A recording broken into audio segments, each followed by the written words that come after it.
Hello guys, good morning. Good morning. आप सब कैसे हैं? हैं।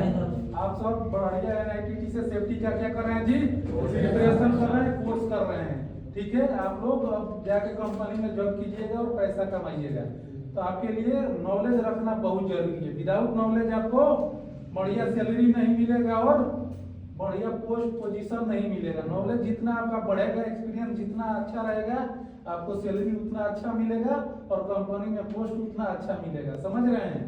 खाली सर्टिफिकेट सेफ्टी का मायने नहीं रखता है, नॉलेज बहुत बड़ा मायने रखता है। सर्टिफिकेट कहीं से भी हो, नॉलेज अगर आपके पास बढ़िया नहीं है तो आपका कोई वैल्यू नहीं है। समझ रहे हैं?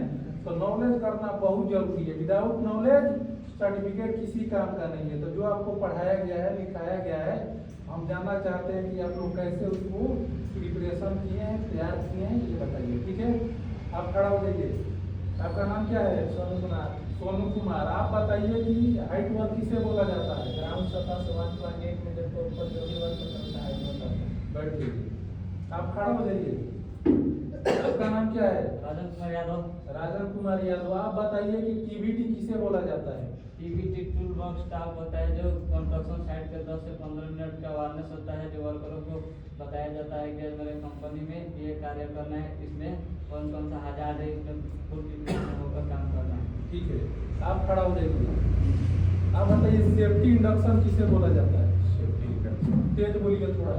हमारे कंपनी में जब कोई फोरमैन, इंजीनियर या चार्जर या वर्कर पहली बार आता है तो वीडियो कॉन्फ्रेंसिंग क्लास के माध्यम से दिखाया, बताया और समझाया जाता है कि हमारा कंपनी कितने दिनों से चल रहा है, हमारे कंपनी में रूल और रेगुलेशन क्या है, हमारे कंपनी की एचएससी पॉलिसी क्या है, हमारे कंपनी का ऑनर क्या है, हमारे कंपनी के मेन पावर कौन है, हमारे कंपनी में कंस्ट्रक्शन मैनेजर यानी सीएम कौन है, हमारे कंपनी में प्रोजेक्ट मैनेजर यानी पीएम कौन है, हमारे कंपनी में वर्कर का स्वास्थ्य सुरक्षा का क्या सुविधा है, हमारे कंपनी में वर्कर को मतलब स्वास्थ्य सुरक्षा का क्या सुविधा है, या हमारे कंपनी में जैसे कि इमरजेंसी होने पर वर्करों के लिए एकत्रित पॉइंट यानी सेफ जगह कहाँ से, असेंबली पॉइंट कहाँ पे है, और हमारे कंपनी में सबसे रिस्की जॉब कौन सा है। इन सब के बारे में दिखाना, समझाना, बताना सेफ्टी इंडक्शन कहलाता है। और ये सब करने के बाद हम इनको एक इंडक्शन का स्टिकर दे देते हैं जो उनके हेलमेट पे लगा हुआ होता है, फिर साइड पे अलाउ करते हैं, साइड के अंदर एंट्री करते हैं। बैठ जाइए। आप खड़ा हो जाइए। आप बताइए कि हाइट वर्क में क्या क्या खतरा हो सकता है? हाइट वर्क में ऊपर से मतलब कोई वस्तु गिर सकता है, या हाइट से कोई व्यक्ति भी गिर सकता है, उससे सेफ्टी बेल्ट लगाया जाए। बैठ जाइए। बहुत बढ़िया। सेफ्टी बेल्ट, खड़ा हो जाइए।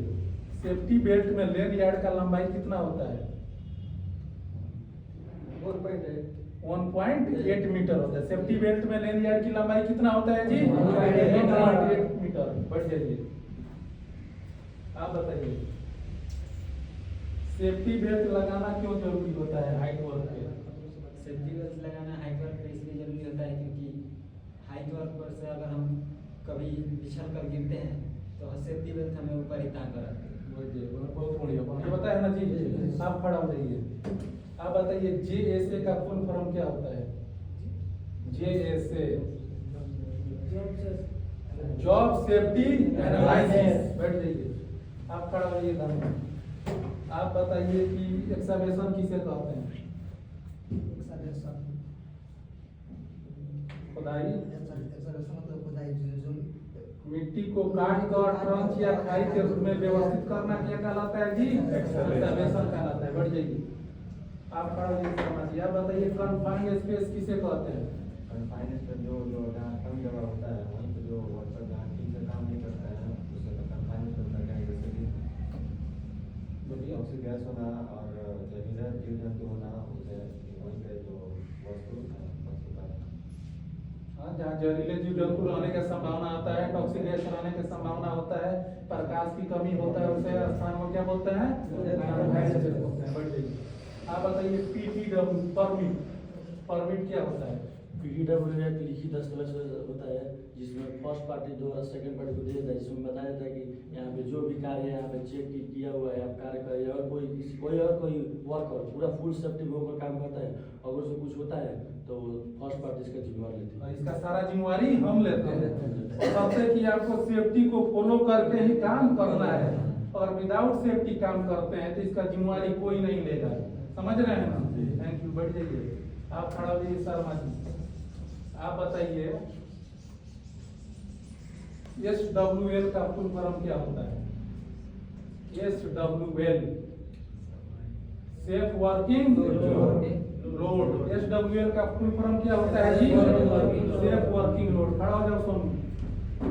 क्रेन क्या होता है? क्रेन लोहे से बना हुआ वस्तु नहीं होता है। क्रेन एक मशीन होता है जिससे किसी वस्तु को उठा के एक स्थान से दूसरे स्थान तक ले जाया जाता है। ये दो प्रकार का होता है, स्टेशनरी क्रेन और मोबाइल क्रेन। मोबाइल क्रेन वो होता है जो एक स्थान से चलकर दूसरे स्थान पर आसानी से जा सकता है। मोबाइल क्रेन में कुछ ऐसा क्रेन होता है जो मटेरियल को उठा के भी एक स्थान से लेकर दूसरे स्थान तक जा सकता है। सब नहीं जाता है, कुछ उसमें से क्रेन है जैसे हाइड्रा क्रेन है, मटेरियल को उठा के एक स्थान से हैंग करके दूसरे स्थान तक ले जाके सपोर्ट करता है और रखता है। समझ गए? चलिए बढ़ जाइए आप खड़ा हो जाइए। आप 10 PP का नाम बताइए। Safety belt, helmet, goggles, reflective jacket, safety shoes, air move, हाँ, एयर प्लग। थैंक यू, बढ़ जाइए। क्या क्या पीपी होता है? पीपी कितने प्रकार का होता है? 2 प्रकार का होता है। पीपी किसे कहते हैं? पीपी एक ऐसा प्रोटेक्टिव डिवाइस है जिसका उपयोग करके जो व्यक्ति काम करता है उसी को प्रोटेक्ट करता है, किसी दूसरे व्यक्ति को प्रोटेक्शन नहीं देता है।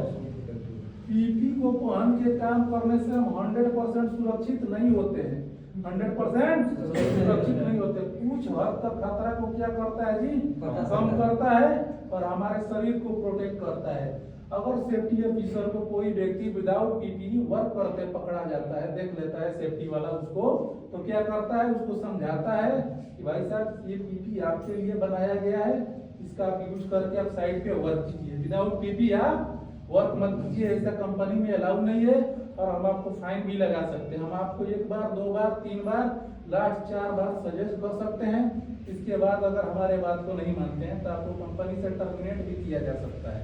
तो आप लोग को पीपी पहन के ही काम करना है, ठीक है? अब खड़ा हो जाइए। फायर एक्सटिंग्विशर को किस नियम से चलाया जाता है? पास का नियम बताइए। पी से क्या होता है? Pull the safety pin. A से क्या होता है? Aim the base of fire. S से क्या होता है जी? Squeeze the lever. एस से क्या होता है? Sweep side. खड़ा हो जाइए सोनू। स्कैफोल्डिंग क्या होता है जी? स्कैफोल्डिंग जो टेम्पोररी प्लेटफॉर्म होता है जिसमें हाइट वर्क करने के लिए बनाया जाता है। ठीक है, बढ़ जाइए। स्कैफोल्डिंग एक टेम्पोररी संरचना होता है जिसका उपयोग 1.8 मीटर से ऊपर के वर्क को करने के लिए कंपनी में बनाया जाता है। हम लोग के गांव देहात में बांस का बनता है जिसको भाड़ा बोलते हैं। कंपनी में tube pipe, ledger pipe, aluminium ledger या आयरन लेजर से इसको बनाया जाता है, जिसको क्या बोलते हैं? स्कैफोल्डिंग प्लेटफॉर्म, जिसपे सुरक्षित तरीके से वर्कर चढ़ के आवश्यकता अनुसार मटेरियल को रख करके और हाइट वर्क के काम को आसानी से करते हैं। ये ऐसा भाड़ा है जो काम खत्म होने के बाद डिसमेंटलिंग कर दिया जाता है, उस स्थान से हटा दिया जाता है। ये परमानेंट नहीं होता है, समझ गए? इसका उपयोग केवल हाइट वर्क को करने के लिए ही बनाया जाता है। जहाँ पे व्यक्ति वर्कर नहीं पहुँच पाता है वैसे स्थान पे इसका निर्माण कराया जाता है। इसको बनाने से पहले जिस एरिया में बनाया होता है वहाँ पे क्या किया जाता है? वहाँ पे मिट्टी को चेक कर लिया जाता है। मिट्टी हार्ड होता है, धंसने वाला नहीं होता है, उस स्थान पे इसको बनाया जाता है। क्लियर? खड़ा हो जाइए राजन। आप बताइए सेफ्टी ऑफिसर का हेलमेट का कलर कोड कौन सा होता है? ग्रीन कलर का हेलमेट होता है। बैठ जाइए। आप खड़ा हो जाइए। आप बताइए साइड में इंजीनियर के हेलमेट का कलर कोड कैसा होता है? व्हाइट कलर का होता है। आप खड़ा हो जाइए। आप बताइए साइड में इलेक्ट्रिशियन का हेलमेट का कलर कोड कैसा होता है? और कौन बताएगा लेडीज वर्कर का हेलमेट का कलर पिंक होता है? लेडीज वर्कर का हेलमेट का कलर कोड पिंक होता है। तो हेलमेट के कलर कोड से ही बैठ जाइए। हेलमेट के कलर कोड से ही हम पहचानते हैं कि ये किस टाइप का वर्क करता है और उसके साथ साथ उस वर्क से रिलेटेड उसके पास अथॉरिटी कार्ड होना बहुत जरूरी है। आप बताइए, हाइट पे जो काम करने जाता है उसको कौन सा टेस्ट किया जाता है जी? खड़ा हो जाइए पहले। हाइट पे जो काम करता है उसको कौन सा टेस्ट किया जाता है? वर्टिगो टेस्ट किया जाता है। क्या किया जाता है जी? आप खड़ा हो जाइए। फर्स्ट एड क्या होता है जी? फर्स्ट एड फर्स्ट एड प्राथमिक उपचार है जो कंपनी में किसी वर्कर को थोड़ा मोड़ा चोट लग जाता है या बेहोश होकर गिर जाता है, तो फर्स्ट एडर जो होता है उसको प्राथमिक उपचार देता है, हल्का फुल्का उसको रिलीफ कराता है, ठंडे स्थान पे ले जाके उसको रिलैक्स कराता है, CPR देता है। अगर उसके बस की बात नहीं होता है तो उस मेडिकल में इन्फॉर्म करके एम्बुलेंस मंगा के हॉस्पिटल में उसको भेजता है। थोड़ा सा हाथ कट गया या कुछ हो गया तो बैंडेज पट्टी कर देता है। अगर ज्यादा इंजर्ड है, ज्यादा सीरियस इंजरी है तो क्या बोला जाता है, इसको हॉस्पिटल भेजा जाता है। फर्स्ट एड देने से पहले किसी भी व्यक्ति को किसी भी प्रकार का मेडिसिन को सजेस्ट नहीं करना चाहिए, जान लेना चाहिए इसको पहले से कोई बीमारी उमारी तो नहीं है तो अभी उसको मेडिसिन देना चाहिए। ठीक है, थैंक यू। आप लोग बैठ जाइए, आप लोग और अच्छे से प्रिपरेशन कीजिए, ताकि प्रिपरेशन करना बहुत जरूरी है। अभी आप लोग में बहुत से कुछ नॉलेज की कमी है, इसको आप पढ़िए, केवल लिखने से काम नहीं होगा, थोड़ा इसको याद भी कीजिए। समझ रहे हैं?